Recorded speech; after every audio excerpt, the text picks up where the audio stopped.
We will take the last question.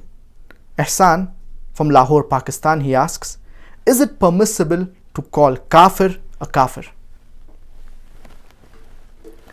The word Kafir is derived from the root word kufr, which means to reject, to conceal or to hide. Linguistically, the word Kafir means to reject, to conceal or to hide.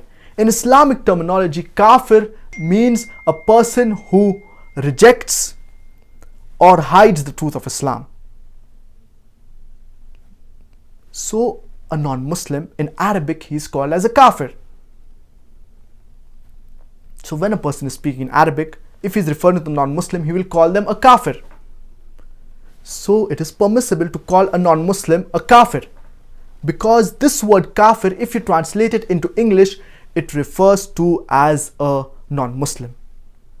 So as I said, linguistically, it means to reject, to conceal or to hide. Like the farmer, he hides the seeds. But in Islamic terminology, it refers to someone who rejects or hides the truth of Islam. Non-Muslim, in Arabic, he is called as a Kafir. If the Kafir or the non-Muslim, they do not like this terminology of Kafir, then I would request them to accept Islam, and we will stop referring them as a Kafir, that is a non-Muslim.